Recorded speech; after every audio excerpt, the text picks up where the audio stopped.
안녕하세요. 가치남입니다. 2월 26일 금요일 국내 시장이 마감되었습니다. 오늘이 2월 마지막 날이죠. 그런데 어제하고 상당히 다른 그런 흐름이 나왔습니다. 그래서 많은 분들께서 실망하셨을 것이고 또 굉장히 힘드셨을 거예요. 늘 시장이라는 것은 상승과 하락을 반복하면서 방향성을 잡아 나가기 때문에 우리가 오늘처럼 이렇게 하락이 많이 나왔다고 해서 너무 의기소침할 필요는 없다고 말씀을 드리겠습니다. 주식에서 가장 중요한 것은 기대감, 실적, 이런 부분이 될 수가 있으니까 오늘의 하락에 대해서 조금은 아쉽고 두려울 수가 있지만 내가 매수한 종목의 업황과 기업의 실적, 이런 부분을 믿고 계시다면 언제나 화이팅 하시면서 시장을 대응해 보셨으면 좋겠습니다. 자, 오늘 코스피가 2.8% 하락이 나왔어요. 그래도 장 종료 직전에 3,000포인트 위에서 마무리된 점에 대해서 조금은 다행이지 않나 이렇게 생각하고 있고, 또 코스닥은 2.4%의 하락이 나왔습니다. 그리고 어제 강한 시세를 보였던 삼성전자하고 SK하이닉스, 먼저 삼성전자는 3.3%의 하락이 나왔고 SK하이닉스는 4.7%의 하락이 나왔습니다. 그리고 카카오, 오늘 액면 분할 소식이 있었기 때문에 코스피 대형주 중에서 지수 대비 선방을 했다고 그렇게 볼 수가 있고요. 기아차도 마찬가지로 애플바이 이슈가 또 나왔죠. 그래서 3.2%의 상승과 함께 79,400원에 마무리가 되었습니다. 자, 그럼 수급을 한번 살펴볼게요. 자, 오늘 코스피의 수급을 살펴보면 기관과 외국인의 강한 순매도가 있었습니다. 특히 외국인은 3조원가량의 강한 순매도세를 보여주었고, 기관도 마찬가지로 약 1조원 규모의 순매도세를 보여주었습니다.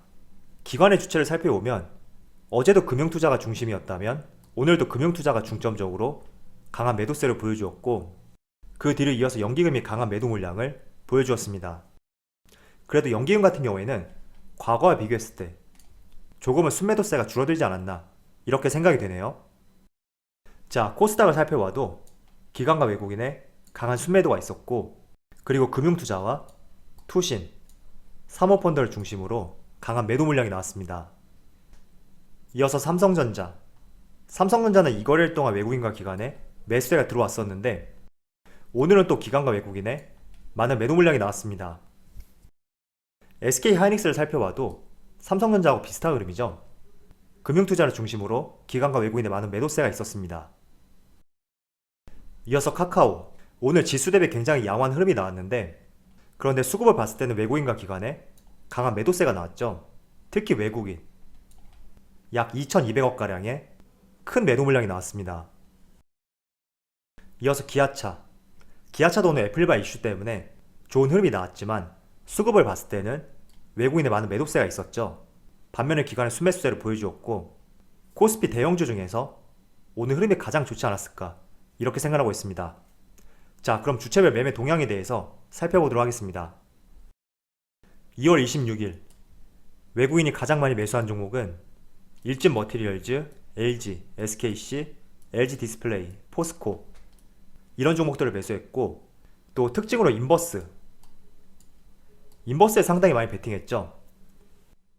이어서 기관도 마찬가지로 인버스에 상당히 많이 베팅했어요. 그리고 인버스를 제외하면 페노오션, 포스코케미칼, 롯데케미칼, OCI, 이렇게 5종목을 순매수 상위 종목으로 올렸습니다. 포스코는 오늘 하락을 했지만 그래도 외국인과 기관의 동반 순매수 상위 종목이네요.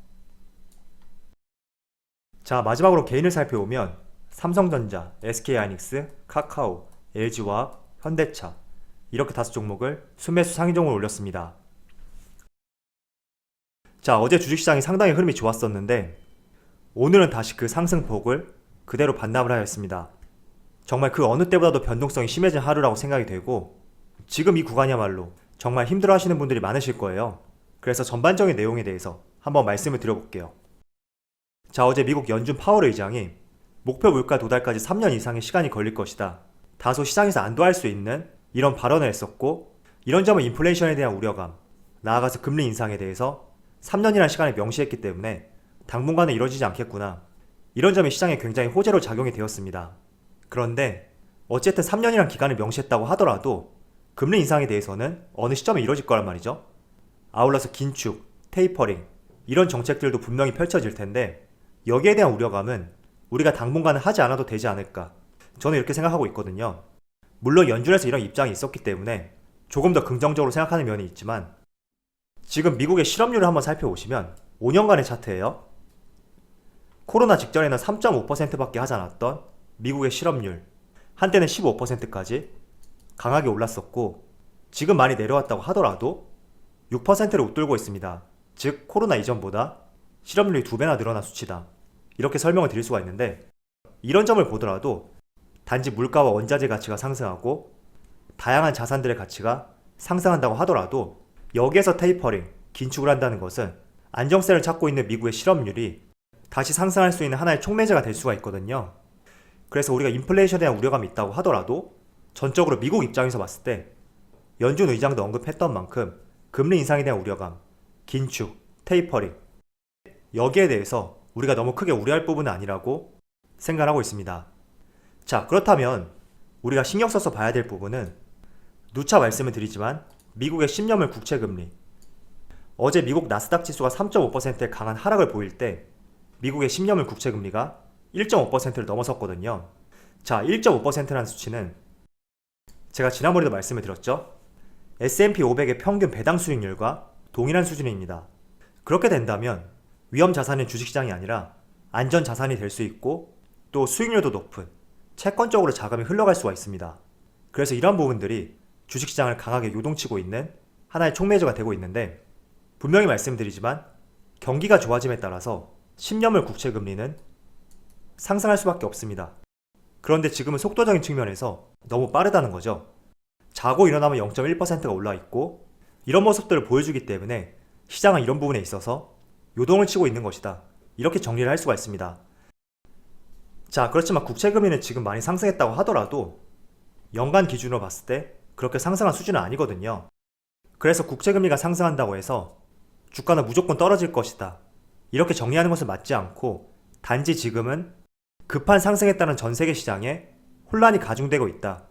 이런 부분이 하나의 주된 요인이라고 볼 수가 있습니다. 자, 개별 종목도 마찬가지예요. 작년 말과 올해 초 삼성전자와 현대차, 기아차 가파른 상승이 나왔었고 그에 따라서 주가의 되돌림도 강하게 발생이 되었습니다. 그래서 지금은 경기가 좋아지고 있는 상황이기 때문에 이런 움직임 속에서 시장이 요동을 친다면 저는 오히려 좋은 매수 기회로서 한번 여러분들이 시장을 바라보는 것이 옳은 방법이지 않을까 이렇게 생각하고 있고요. 지금까지 금리가 상승해서 시장이 부러졌다.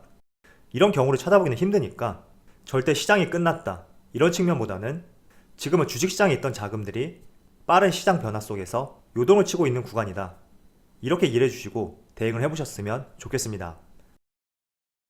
그래서 어제도 말씀드렸듯이 3000포인트 전후로 해서 3150, 3200 이 사이에서 경기 회복과 국채금리 상승이라는 긍정과 부정의 재료가 있기 때문에 지수의 흐름과 함께 내가 보유한 종목들에 대해서도 어떤 전략을 세워볼지 한번 계획을 세워보셨으면 좋겠습니다.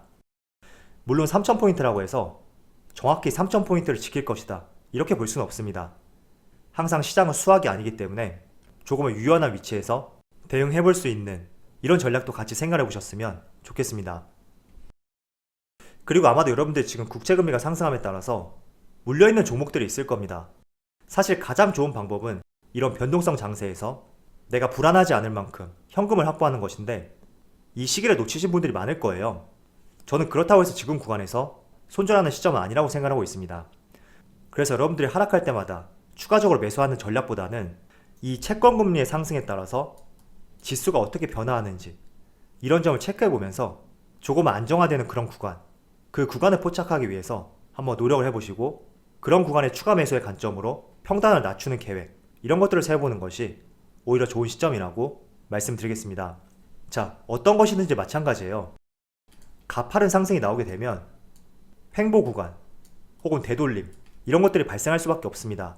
채권금리도 마찬가지입니다. 그래서 지금은 가파른 상승이 나오고 있기 때문에 시장이 문제를 보여주고 있지만 안정세를 찾아간다던가 다시 아랫방향으로 일부 포지션을 변경하게 된다면 다시 그 시점으로 하여금 그동안 많이 눌렸던 기술주, 2차전지를 비롯해서 자동차 부품주, 자동차, 반도체도 마찬가지고요. 이런 섹터들의 종목들이 다시 치고 갈 가능성이 있으니까 이 점 염두에 두셨으면 좋겠습니다. 자, 어제 시장이 끝나고 나서 카카오에서 5대1로 액면 분할을 하겠다 이런 내용이 발표가 되었습니다. 그래서 액면 분할과 관련해서 제 영상 댓글에도 많이 의견을 남겨주셨는데 우리가 액면 분할의 두 가지 관점으로 지켜볼 필요가 있거든요. 첫 번째는 단순히 기업 가치 측면에서 액면 분할을 내다본다면 달라진 것은 전혀 없습니다. 지금 가격과 5대1로 액면 분할했을 때 가치는 동일할 수가 있습니다. 그런데 주가적인 측면에서 우리가 내다본다면 저는 분명히 좋은 내용이다, 이렇게 말씀드릴게요. 왜냐하면 계산하기 쉽게 한 주에 50만원이라고 가정을 해볼게요. 50만원이라는 금액은 주식 자금이 많지 않은 소액 주주들, 투자하기는 조금 매력적이지 않은 그런 금액대가 될 수가 있습니다. 그런데 50만원 하던 금액이 10만원으로 이렇게 줄어들게 된다면 분명히 개인 투자자들의 많은 매수세가 몰릴 수가 있고 그에 따라서 거래량도 많이 늘어날 수가 있기 때문에 이런 점은 그 기업으로 하여금 거래가 활발해짐으로써 주가의 상승을 부추길 수 있는 하나의 요소가 될 수가 있습니다. 최근에 국내 시장뿐만 아니라 미국 시장도 크게 요동을 치고 있습니다. 지금 테슬라 종목 같은 경우에도 어제 8% 이상의 강한 하락이 나왔거든요. 그런데 우리가 잘 생각해 본다면 산업의 전망성, 그리고 기업들의 기대 실적, 이런 것들이 어두워서 주가에 하락이 나온다면 그때는 정말 우리가 조심해야 된다, 이렇게 볼 수가 있지만, 그런데 지금 구간은 앞서 말씀드린 예시와 달리 오히려 경기가 좋아짐에 따라서 이어지고 있는 성장통이 될 수가 있으니까 우리가 지금의 하락에 대해서 원인을 명확하게 파악해 보시고 내가 어떤 식으로 대응할지 앞으로의 계획을 세워보시는데 도움이 되었으면 좋겠습니다. 자, 예를 들어 테슬라를 통해서 말씀드려 볼게요. 국내 2차 전지, 그리고 자동차 부품주 모두 마찬가지일 거예요. 만약 내가 고점인 $900, 이 근처에서 매수를 했다면 지금은 현금을 확보하기에 조금 늦은 타이밍이 될 수가 있고, 또 기업의 가치가 훼손된 것이 아니기 때문에 시기상 매도하는 것은 맞지 않다고 생각하고 있습니다. 자, 그래서 지금 채권 금리에 따라서 주가가 요동을 치고 있기 때문에 이런 채권 금리가 안정세를 찾는지 그 시점까지는 추가 매수를 자제할 것이고, 이 채권 금리가 안정세를 찾던가 혹은 하락세를 보일 때 이런 흐름이 이어진다면 그런 구간을 통해서 차라리 평단가를 낮추는 이런 계획을 세워보는 것이 낫지 않을까 생각을 하고 있습니다. 그래서 여러분들도 잘 대입해 보시면서 계획을 세워보셨으면 좋겠습니다. 자, 어제는 참 긍정적인 하루였는데 2월 마지막 날 또 이렇게 시장이 시련을 주는 것 같습니다. 그렇지만 경기는 좋아지고 있고 국내에서는 백신 접종이 시작이 되었죠. 그리고 시장은 늘 상승이 있었다면 하락이 발생이 되고 또 하락이 있다면 상승이 발생되니까 조금은 거시적인 상황들을 보면서 대응을 해보셨으면 좋겠습니다. 그럼 오늘 영상에서 마치도록 하고요. 언제나 여러분들의 성공 투자를 기원하도록 하겠습니다. 주말 잘 보내세요. 감사합니다.